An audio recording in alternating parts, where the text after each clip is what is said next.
მიღების. ცხინვალში შეიარაღებული მილიცია დგას ვითარების გამწვავებასთან ერთად რეგიონში შინაგანი ჯარის ქვედანაყოფები გააძლიერეს. სამოქალაქო დაპირისპირების ზღვარზე მყოფ ოკუპირებულ რეგიონში დღეს სროლის ხმაც ისმოდა. გამარჯვებული, მაგრამ არაღიარებული კანდიდატის მხარდამჭერები ამ დრომდე ცხინვალის ცენტრში არიან მობილიზებული. თავად ალა ჯიევა ხვალ კრემლში მიმართვის გაგზავნას აპირებს, რომელშიც ის მეორე ტურის შედეგების აღიარებას მოითხოვს. სულ მალე გამოჩნდება, რა საფასურის გადახდა მოუწევს ოს ხალხს საკუთარი არჩევანისთვის. თუმცა ანალიტიკოსები მიიჩნევენ, რომ მოსკოვი ოკუპირებულ ტერიტორიაზე მცხოვრებთ არჩევნების სცენარის შეცვლას არ აპატიებს. ალა ჯიევას მომხრეები ეგრეთ წოდებული სასამართლოს გადაწყვეტილების შეცვლას და ჯიევას პრეზიდენტად ოფიციალურად აღიარებას ითხოვენ.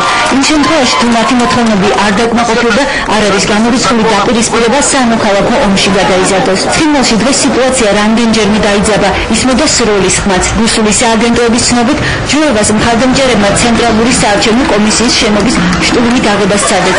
სწორედ ამ დროს გახსნის ცეცხლი ადგილობრივმა სამართალდამცველებმა.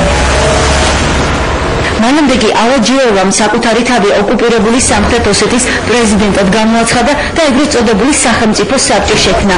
10 კაციან საბჭოში კოკოითის მთავრობის ყოფილი წევრები, ექს-პრეზიდენტობის 6 კანდიდატი და სოციალ-დემოკრატიული პარტიის პოლიტსაბჭოს წევრები შედიან. მათ შორისაა რუსი გენერალი ანატოლი ბარანკევიჩი, რუსული თავდაცვის და შემდგომ უშიშროების საბჭოს მდივანი.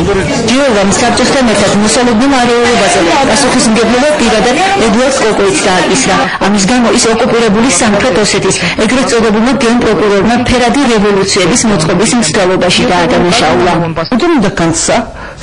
ხალხი მტკიცედ უნდა იდგეს თავისი უფლებების დასაცავად. მათ უნდა დააფიქსირეს საკუთარი არჩევანი და სწორედ ამ არჩევანის დაცვაა საჭირო. ეს ნიშნავს სამოქალაქო დაუმორჩილებულების მოწყობას. პასუხისმგებლობას მოვლენების შემდგომ განვითარებაზე მთლიანად კოკოითს ვაკისრებ, რომელმაც ომში მიგვატოვა. მან დიდი რაოდენობით ჰუმანიტარული დახმარება მოყარა და დღეს ხალხს სამოქალაქო ომისკენ უბიძგებს. ალა ჯიევამ დღეს ცენტრალური საარჩევნო კომისიის ოქმის გამოითხოვა, რომლის მიხედვითაც დასტურდება, რომ მან ხმების 56.76%-ით გაიმარჯვა. მისმა ოპონენტმა კი ედუარდ კოკოითის თანაგუნდელმა ამ მრჩეველთა ხმების 40% დააგროვა.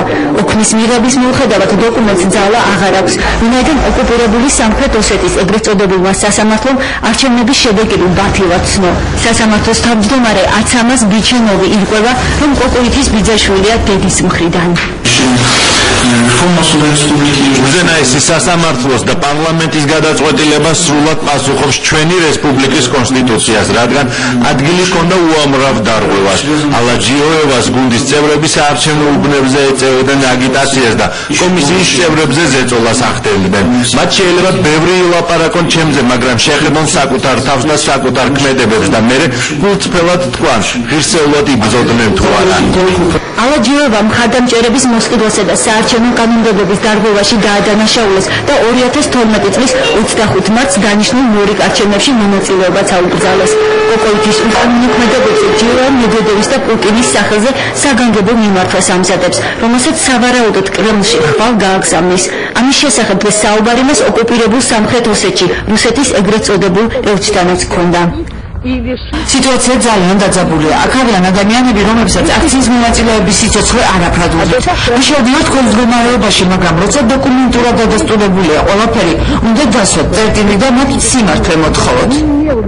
ჯიევას მხარდასაჭერად საპროტესტო აქცია დღეს მოსკოვშიც გაიმართა. რუსეთის დედაქალაქში სავარაუდოდ ჯანგულობ ფედეების ფაქტორიც მოქმედებს, რომელსაც თავის დროზე ცხინვალში არჩევნებში რეგისტრაციაზე უარი უთხრეს და ჯიევას მთავარი მხარდამჭერი გახდა.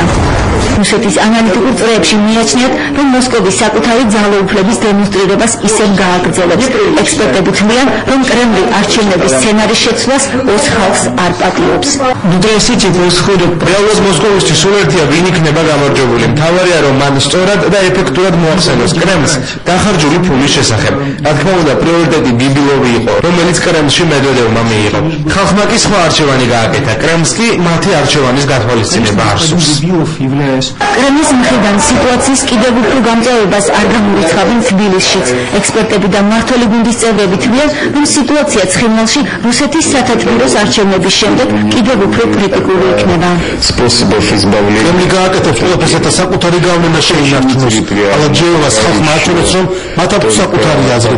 როგორც ხრივ კრემლი ძალიან რთულ მდგომარეობაშია, მაგრამ კვირას საპარლამენტო არჩევნები უნდა გაიმართოს და ამის გამო რუსეთის საზოგადოებაში დაძაბულობა გაძლიერდა. ამიტომ ნებისმიერ შეცდომა კრემლს არა მარტო ცხინვალის რეგიონის, არამედ ჩრდილოეთ კავკასიის თესაკმისპასად შეიძლება დაუდგეს, რადგან ამჟამად დაახლოებით ანალოგიური მოვლენები ვითარდება დაღესტანშიც. ჩეჩნეთშიც არ არის სტაბილურობა, ისე როგორც ჩერქეზეთში. კრემლის რთულ მდგომარეობაში და სერიოზული შეცდომის საფრთხის წინაშე დგას, რომელიც ძალისმიერი მეთოდით საკუთარი პრობლემის გადმეხის მცდელობას გულისხმობს. ამ ვითარებით ძალიან კარგად გამოიკვეთა კიდევ ერთხელ რუსეთის ნამდვილი და უცხოელი ზრდა. საერთოდ არ ამოძრავებს ინტერესი იმისა, რომ დაიცვას იქ ცხოვრები ადამიანების, ჩვეულებრივი ადამიანების კეთილდღეობა, ინტერესები, მათი უფლებები. პირიქით, რუსეთის მთავარი მიზანი იყო ყოველთვის ისტორიულად, რუსეთს არის მთლიანი შემდგოს, როგორც ოკუპირებულ ტერიტორიებში, ასევე ადამიანები და მათი სრული ასიმილაცია მოახდინოს. ცხინვალში შექმნილი მდგომარეობის გამო რუსეთიდან ეგრეთ წოდებულ სამხრეთ ოსეთში სამართალდამცველთა დამატებითი კონტინგენტი შეყავთ. რეგიონში 7 ავტობუსით მოხდა ჩუვაშეთის ომანის დაახლოებით 300 კაციანი ქვედანაყოფის ტრანსპორტირება.